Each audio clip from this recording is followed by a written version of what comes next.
ગુજરાત રાજ્યના કેબિનેટ મંત્રી કુંવરજી બાવળિયાની અધ્યક્ષતામાં સર્વજ્ઞાતિ સમૂહ લગ્નને લઈને વેપારીઓની જસદણ ભાજપ કાર્યાલય ખાતે બેઠક યોજવામાં આવી હતી।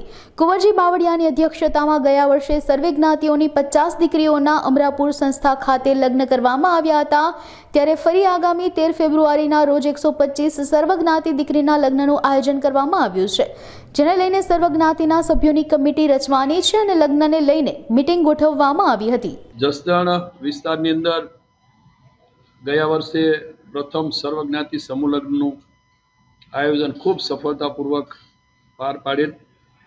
ગઈ વખતે લગભગ 50 દીકરીઓ આ સમૂહ લગ્નમાં જોડાયેલ।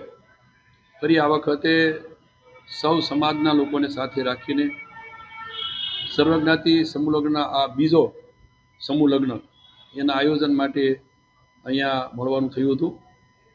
આગામી ફેબ્રુઆરીની 13મી તારીખે અને ગુરુવારે લગભગ 125 જેટલી આ સમૂહ લગ્નમાં આ વખતે પણ લક્ષ્યાંક બધાએ નક્કી કર્યો છે અને ગત વર્ષની સરખામણીમાં ખૂબ સારી રીતે પણ આ સમૂહ લગ્નનું આયોજન કરવા માટેની સૌએ તત્પરતા દર્શાવી છે।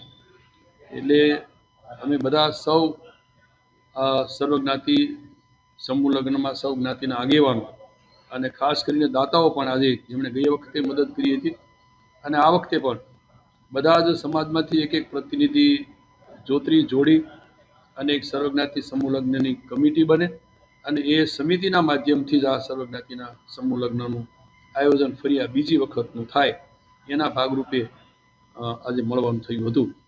એટલે સૌનો આગ્રહ અને વિનંતી પણ અમારી છે કે આ બીજા સર્વજ્ઞાતિ સમૂહ લગ્નમાં સૌ સમાજના લોકો એમના સમાજમાંથી વિશેષ પ્રમાણમાં જે દીકરાઓ જોડાય સમૂહ લગ્નમાં એવો સૌએ પ્રયાસ પણ કરવાનો અને પોતાના સમાજની અંદરથી અથવા અન્ય સમાજની સાથે એને મળીને પણ આ સમૂહ લગ્નમાં વિશેષ જોડાય એવી સૌએ લાગણી વ્યક્ત કરી।